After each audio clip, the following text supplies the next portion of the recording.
देवींची आणिकेही एके प्रकारे, हे जाणता आहे सोपारे, तरी देह सांडिते अवसरे, जेथ मिळती योगी.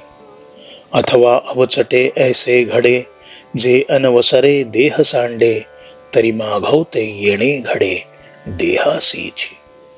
म्हणून काळ शुद्धी जरी देह ठेविती, तरी ठेवित खेवी ब्रह्मज्योती, एरवी अकाळी तरी येती संसारा पुढती. तैसे सायुज्य आणि पुनरावृत्ती, ये दोन्ही अवसरा अधीन आहाती, तो अवसरू तुझ प्रती प्रसंगे सांगो. देहत्याग प्रसंगी योगीजन ज्या पवित्र स्थळी येऊन मिळतात, ते तुला मी आणखी एका प्रकारे नीट समजावून सांगतो.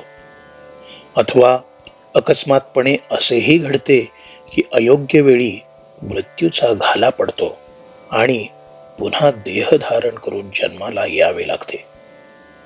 म्हणून मृत्यूकाळाचे नीट भान ठेवून जर देहत्याग केला, तर योगी त्या क्षणीच ब्रह्मरूप होऊन जातो. आणि काळ अयोग्य असेल तर पुन्हा प्रपंचात माघारा वळतो.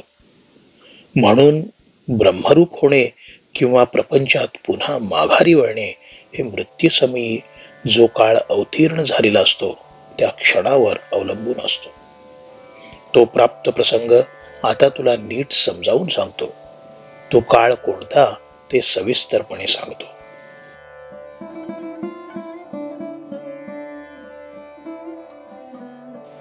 तरी ऐकेगा सुभटा, पातलिया मरणाचा माझीवटा, पाचे आपुला लिया वाटा, निघती अंती. ऐसा वरी पडिला प्रयाण काळी, बुद्धी ते भ्रमुन गिळी, स्मृती नव्हे आंधळी, न मरे मन. हा चेतना वर्गु आघवा, मरणी दिसे टवटवा, परी अनुभविलिया ब्रह्मभावा, गवसणी होऊनी. ऐसा सावध हा समभावो, आणि निर्वाण वेरही निर्वाहो, हे तरीच घडे जरी सावावो, अग्नीचा आथी. तुला मी काय सांगतो ते तू ध्यानपूर्वक ऐक. मरणाच्या दरवाजात देह उभा ठाकल्यावर माणसाच्या देहातील 5ही महाभूते आपापल्या वाटेने चालू लागतात. हा मृत्यूकाळ समोर ठाकला असता बुद्धी भ्रमाला शरण जात नाही, स्मृतीला आंधळेपण येत नाही की मन मरत नाही. मृत्यूसमयी ही सर्व इंद्रिये टवटवीत असतात, परंतु योग्याने अनुभवलेला ब्रह्मभाव जो असतो, त्यामुळे तो प्रसन्न चित्त असतो. असा हा इंद्रिय समूह सावध असणे आणि प्रयाणापर्यंत हे सावधपण शिल्लक राहणे, हे केवळ शरीरातल्या अग्नितत्वामुळेच घडू शकते. अग्नीचे सहाय्य झाले तरच घडू शकते.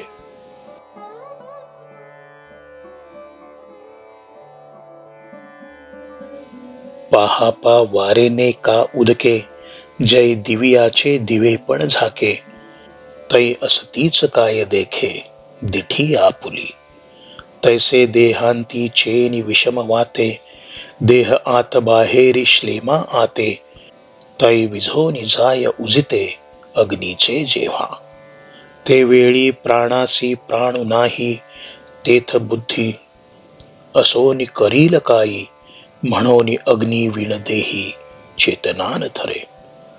अगा देहींचा अग्नी जरी गेला, तरी देह नव्हे चिखलू ओला, वाया आयुष्य वेळ आपुला, अंधारा घेवसे.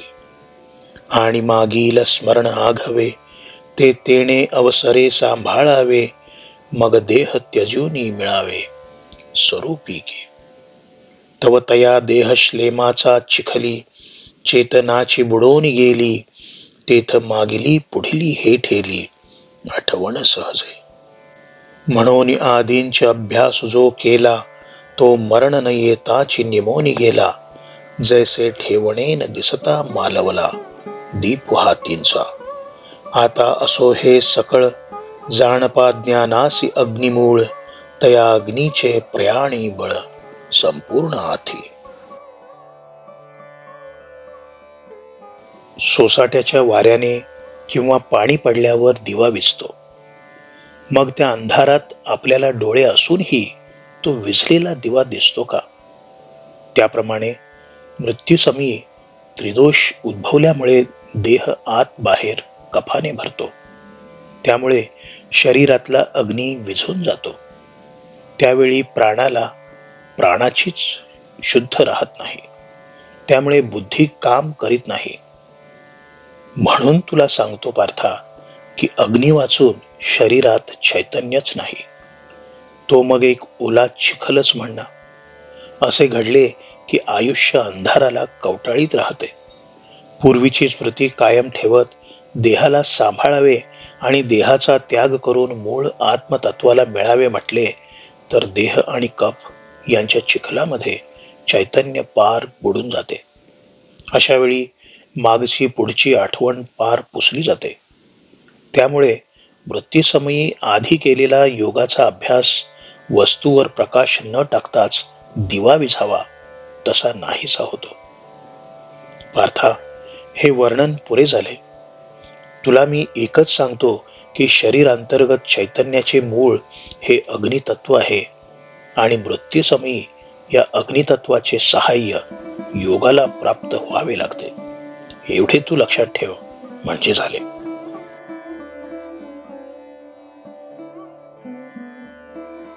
आत अग्निज्योतींचा प्रकाशो, बाहेरी शुक्ल पक्षो आणि दिवसो, आणि सामा सामाजी मासो उत्तरायण.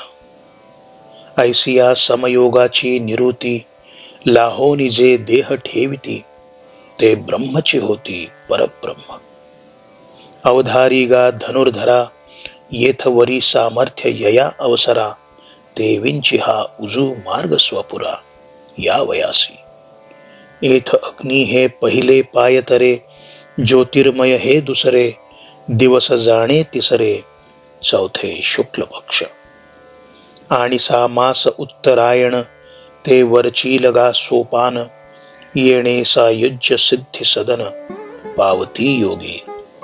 हा उत्तम काळ जाणीजे, या ते अर्चिरा मार्ग म्हणिजे, आता अकाळ तोही सहजे, सांगे ना ऐक.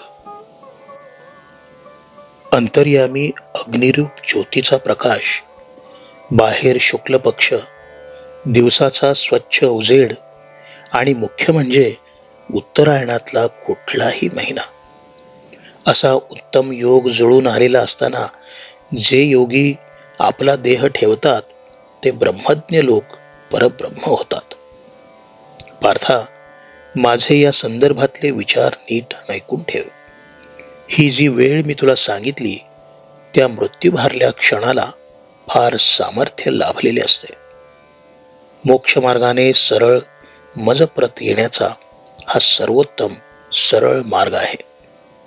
येथे अग्नी ही पहिली पायरी आहे, ज्योती ही प्रकाशाची दुसरी पायरी आहे, सूर्यप्रकाशात न्हाणारा दिवस ही तिसरी पायरी आणि शुक्ल पक्ष ही चौथी पायरी. उत्तरायणाचे 6 महिने ही वरची पायरी, हा तर श्रेष्ठ सोपान. योगी याच मार्गाने मोक्ष सदनाच्या वाटेवर सहजपणे येऊन पोहोचतात. देहत्यागाला हा सर्वोत्तम काळ समजावा. यालाच अर्चिरादी मार्ग म्हणतात. देहत्यागाची अयोग्य वेळ कोणती हे मी आता सांगतो.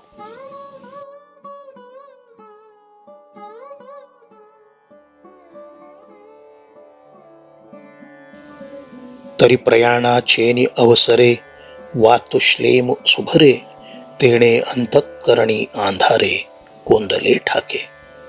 सर्वेंद्रिया लाकूड पडे, स्मृती भ्रमा माझी बुडे, मन होय वेडे, कोंडे प्राण. अग्नीचे अग्निपण जाये, मग तो धूमची अवघा होय, तेणे चेतना गिवसली ठाये, शरीरींचे. जैसे चंद्रा आड आभाळ, सदट दाटे सजळ, मग गडद ना उजाळ, ऐसे झावळे होय. का मरे ना सावध, ऐसे जीवितासी पडे स्तब्ध, आयुष्य मरणाची मर्याद, वेळ ठाकी. या अशुभ प्रयाणाच्या वेळी शरीरात वात आणि कफ खूप दाटतो. त्याचा परिणाम असा होतो की योग्याच्या अंतःकरणात गच्च काळोख कोंदाटतो. सर्व इंद्रिये लाकडासारखी ताठ होतात. स्मृती भ्रमामध्ये बुडते. प्राण कोंडला जातो. शरीरातल्या अग्नीचे अस्तित्व हरपून जाते. सर्वत्र धूरच धूर दाटून येतो. प्राण गुदमरायला लागल्यामुळे शरीरातले चैतन्य कोंडले जाते. चंद्राच्या आड जळाने भरलेले मेघ दाटल्यामुळे चंद्रप्रकाशही पसरत नाही की अंधारही दाटून येत नाही, असे काहीसे म्लान वातावरण तयार होते. त्याप्रमाणे धड ना मृत्यू ना धड सावधपणा अशी एक स्तब्धता शरीरात दाटून येते. आयुष्य मरणाच्या दारात वाट पाहत उभे राहते.